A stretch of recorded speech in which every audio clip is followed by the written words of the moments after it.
E aí, cafeinados, bem-vindos ao Café com Roberto, trazendo aqui meu amigo Dr. Gilberto, da Anatel Ceará, né? Gerente regional da Anatel. Cuida aqui, doutor Gilberto, acho que é a segunda vez que você participa comigo, né? Tivemos uma entrevista em um RTI aqui no passado. Sim. Se minha memória não estiver falhando. Concordo, é isso mesmo. Seja bem-vindo novamente. A Anatel Ceará cuida de quais estados além do Ceará, por ser uma regional? Nós somos a gerência regional 09, Ceará, Rio Grande do Norte e Piauí. 3 estados com muita demanda. Doutor Gilberto, eu vou fazer a apresentação por ele, como ele já participou. É uma figura de grande importância aqui no mercado de telecomunicações, não só como gerente regional, como ele acabou de falar, mas está sempre participando, sempre defendendo institucionalmente as pautas importantes. Assisti o painel dele agora aqui sobre o hub de conectividade que é Fortaleza e convidei ele para a gente bater um papo aqui rápido sobre a importância de Fortaleza no cenário global de conectividade. Muito feliz com o seu convite e mais feliz ainda por poder enaltecer as qualidades e os atributos que nós temos aqui em Fortaleza. Fortaleza, Ceará, Nordeste. Por que nós temos tantos cabos submarinos aqui? Então, não foi só porque coincidiu de estarmos no meio da rota dos 5.000 quilômetros. É porque nós tínhamos condições de abrigar tais cabos. A Praia do Futuro, ela tem uma rampa de chegada de cabos muito constante, não é íngreme como acontece em outros locais, que inclusive com leito rochoso, nós não temos nada disso aqui. Areia e água calmas, que permite que esses cabos cheguem, dão muito pouca manutenção, estão sujeitos a bem poucas situações anormais, e isso favorece bastante, tá? Então, para quem não sabe, esses cabos não vêm enterrados no meio do mar. Eu recebo muito essa pergunta. E como é que é isso? O pessoal que não é da área pergunta sempre. Eles ficam soltos no meio do leito oceânico. E é importante que não hajam grandes correntes subterrâneas deslocando esses cabos, né? Eles não têm uma flecha de deslocamento muito intensa. E aqui na Praia do Futuro, mais ou menos a menos de 1 quilômetro que esses cabos começam a ser enterrados e são bem rasos, não é tão profundo como se imagina. Às vezes eu recebo a pergunta, mas por que tanto cabo em Fortaleza? Eu tenho respondido assim, não há decisão só técnica, foi uma decisão divina até, porque escolheu para o futuro ali eu não sou dessa área, eu sou telecom minha vida quase toda, mas quando eu converso com outros profissionais falam que essa característica do mar é quem naturalmente proporcionou isso. Né? Então essas condições geográficas proporcionaram a chegada desses cabos. Mas podia ser na praia de Sabiaguaba, que é vizinha. Sabiaguaba tem leito rochoso, então já não daria para fazer isso. Poderia ser numa praia anterior, a praia do Titanzinho, também por condições, outros tipos de condições, isso não foi possível. Então, aquele espaço de 5 quilômetros da Praia do Futuro é perfeito para que essas land stations, que são as estações terrenas de cabos, sejam instaladas, por causa disso. E parece que a coisa é meio cósmica, porque a Praia do Futuro se tornou realmente, fez jus ao nome Praia do Futuro. Já me perguntaram se o nome Praia do Futuro era por causa da questão telecom, tecnologia. Eu acho que não, né? Porque ele é bem mais antigo do que o primeiro cabo. Eu não faço ideia quando aquela praia começou a ser chamada Praia do Futuro, mas que adivinharam direitinho. Eu vou pesquisar isso, tem até uma página do Instagram que conta muita história de Fortaleza, eu vou entrar em contato com eles para ver se eles têm essa informação para a gente divulgar. Historicamente, a gente sabe que o trecho ideal para a localização desses cabos era aqui em Fortaleza, tá? Por causa da distância geográfica aqui distante entre Europa e Estados Unidos. A internet ela vem em todos os Estados Unidos. Chega aqui, daqui sai para a Europa, sai para a África, pega aquela rota da Espanha que vai para a China e por aí vai, faz aquele cinturão global. Mas a relevância do Ceará é muito maior do que se imaginava. Não só por causa dos cabos submarinos, é que aí a distância é menor, com isso a latência é menor. Existe uma fórmula matemática para saber qual é a latência, o retardo, tá? Para data centers que tem replicação síncrona, o crítico é 10 milissegundos. Se não for uma coisa em tempo real, que é o caso da aplicação síncrona, né? Aplicações de bolsa de valores, bancos, então outras aplicações, essas replicações que são assíncronas, toleram muito bem um delay maior.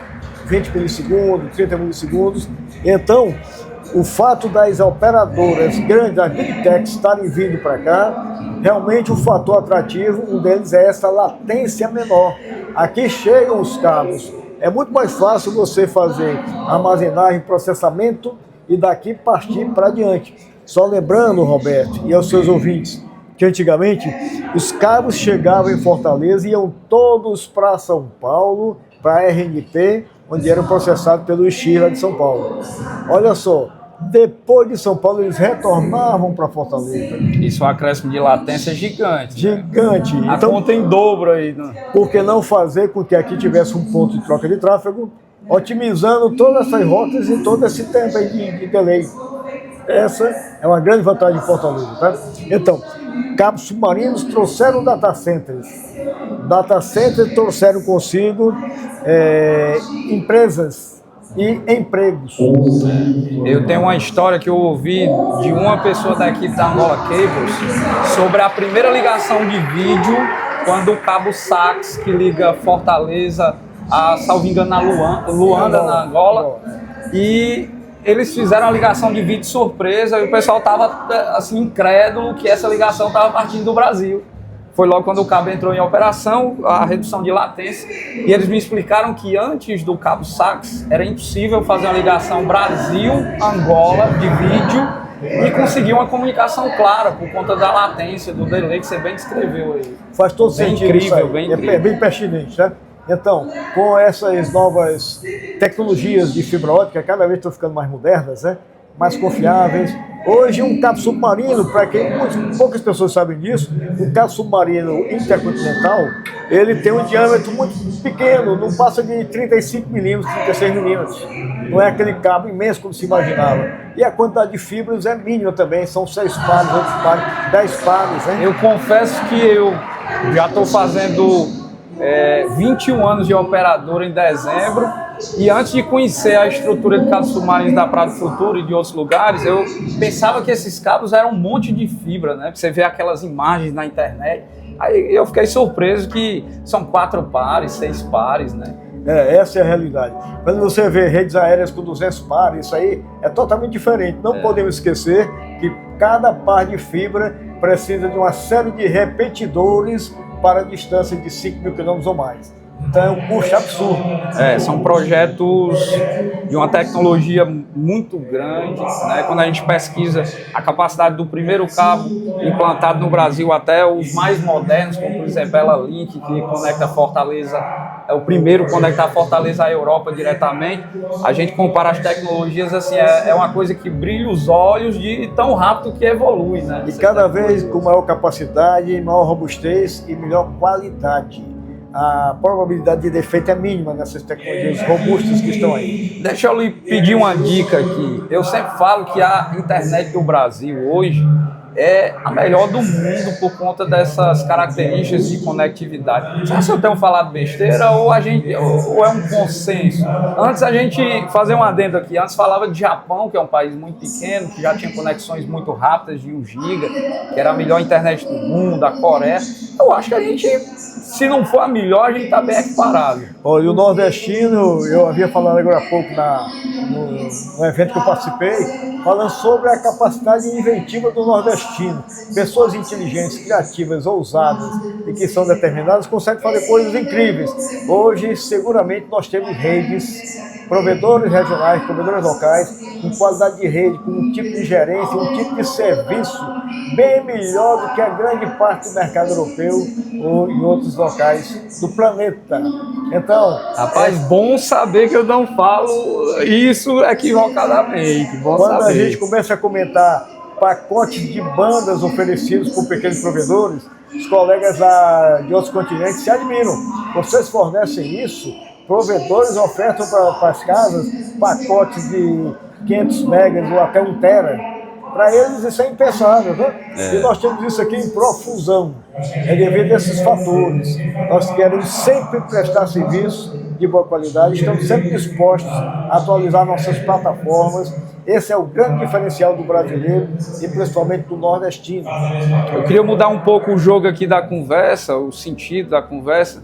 saindo um pouco de cabo submarino, você falou aí que cabo submarino leva a data center. A gente já está vendo a Praia do Futuro lotada de data centers, surgindo 2 novos big data centers ali, data centers para hyperscale, data centers para demandas altíssimas, e até agora fugindo do contexto Praia do Futuro, e já fala-se em data centers, né? Primeiro era um data center, agora parece que são vários ali no entorno do PECEM. Fala um pouquinho dessa ascensão de data centers em Fortaleza. Então, é importante ressaltar que existem vários tipos de data centers, tem 6 tipos distintos, né? Quando a gente fala de um data center de edge, de borda, a gente sempre pensa que isso é uma tecnologia muito para empresas gigantescas, para big techs, né? Como tecnologias também de hyperscale, mas não podemos esquecer os data centers que têm a função de CDN. CDN quer dizer Content Delivery Network. São aqueles que fazem a proximidade, o proxy, para clientes perceberem a melhor qualidade de rede. Então, pequenos provedores também fazem uso desse tipo de data center. Não só são os grandões também. Então, é importante adequar o modelo de negócio para incorporar novas funcionalidades que vão agregar qualidade ao seu cliente. Tem um serviço que faz isso, o CDN, é fantástico. Quem sabe em breve nós teremos associações de provedores montando mini data centers em locais estratégicos, em bairros, para dar essa sensação de qualidade e transmitir essa melhoria de serviço ao público consumidor. Então, não vamos focar só nas grandonas. Há mercado para todo mundo. É preciso estar ciente da evolução tecnológica para acompanhar e fazer render bem a qualidade do seu serviço prestado ao pequeno cliente. Enquanto eu assistia seu painel, eu usei a IA para me ajudar a agilizar a pesquisa e pesquisei um dado sobre a energia do Ceará. Eu não achei um dado concreto exato, mas fala-se que mais da metade da energia do Ceará é energia proveniente de fontes limpas, como solar, eólico. E isso fala que nós temos, além de abundância elétrica, né, como a gente tem muito no Brasil, a gente tem boa parte de energia limpa. Isso é um fator para atrair esses data centers também, além da conectividade. Sem dúvida. Quando você fala de um data center, como é que você mede a capacidade de um data center? É em watts, em energia, em potência elétrica. Do que ele pode entregar ali para os clientes. Não é isso, é o que ele vai consumir. Isso. Um data center que consome aí 500 megawatts, desse aí, já ele chega naquele número do filme De Volta para o Futuro, 1,21 gigawatts, que era o raio, a potência do raio, verdade. que fazia com que o veículo DeLorean viajasse no tempo. E esse número já é real. Você já vê data centers com 1,2 gigawatts instalados aí ao redor do mundo e já chega aqui. É incrível esses data centers de IA que usam GPUs ao invés de CPUs, Graphic Process Units, unidade de processamento gráfico. Consome um absurdo de energia elétrica e tem um resfriamento. Então é importante a sua pergunta, porque a gente tem que desmistificar isso. O Ceará tem muita energia limpa, renovável. Começou com a eólica, que foi um destaque muito grande. Depois foi para a energia solar, depois para a bioenergia, e a coisa não para. Em breve a gente chega até um possível, quem sabe, energia nuclear em fissão, né? Mas energia hoje não é um problema tão crítico. O problema não é a geração em si, a rede de transporte para atender grandes empreendimentos. Não há rede suficiente. A infraestrutura para levar essa energia até os data centers. Exatamente. Aí isso entra num segundo ponto aqui que eu tinha anotado sobre energia, né? Sobre a questão da conectividade também em paralelo. A gente tem esses benefícios, Fortaleza, a gente tem essa questão da natureza que fomenta a chegada de hoje há 18 cabos submarinos, não é isso? O número hoje é assim, alguém divulga 16, outro divulga 17, porque um foi desativado. São 16, mas o que está desativado ainda está instalado. Entendi. Então, nós temos diversos cabos submarinos, nós temos muita geração de energia, trouxe diversos data centers gigantes, mas pouco se fala hoje sobre pequenos data centers. Você colocou no contexto CDNs, né? Qual a importância de brotar aí pelo Ceará e pelo Brasil afora micro data centers, pequenos data centers, para aproximar esse conteúdo do cliente final? além de aproximar do controle ao cliente final, há realmente um posicionamento estratégico. Concentrações podem vir representar problema. A nova política de data center, ela já prevê que haja realmente essa pulverização. A internet ela já tem essa essência de ser descentralizada. Isso, então serão estabelecidas políticas de incentivo para que esses data centers sejam espalhados, né, capilarizados em todas as regiões do nosso Brasil. Essa é uma tendência. E uma última pergunta, qual o papel do provedor regional, do operador regional, nesse cenário que a gente está falando de conectividade global, que a gente está falando da importância de Fortaleza e Ceará, de grandes data centers, da importância também de pequenos data centers? Você acha que o operador regional entra onde nisso aí? Você vê que o crescimento dos pequenos provedores, ele ocorreu de forma orgânica, não havia uma estruturação, um planejamento estratégico para que isso acontecesse. Os mercados apareceram, surgiram clientes, a demanda aumentou e quem suportou tudo isso de forma brilhante, pujante, foram realmente os pequenos provedores. Isso aconteceu na pandemia e ainda permanece, tá?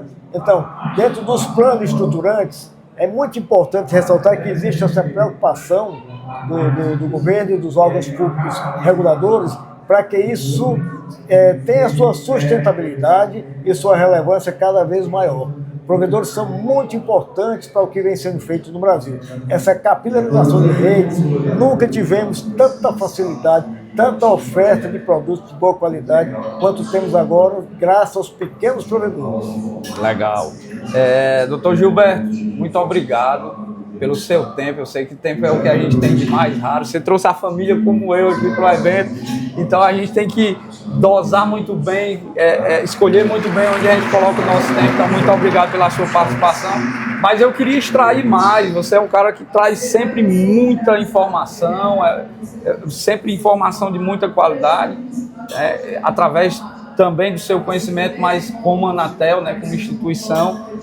Você sabe que eu tenho um estúdio lá na Praia do Futuro, ali pertinho dos cabos submarinos. Eu queria levar para um podcast ao vivo, 100 horas para acabar. Eu sei que a feira é corrida, aí fica o convite. Com certeza, Roberto, já está aceito o convite, viu?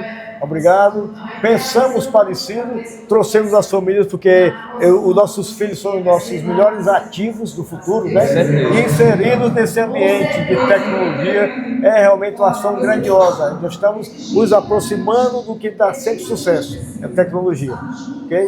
Obrigado mais uma vez pela oportunidade. Eu que agradeço. Irei ao seu estúdio várias vezes, será um grande prazer. Vou apertar sua mão aqui. Muito obrigado, Roberto. Ok. Até mais. Obrigado aos seus ouvintes também, telespectadores.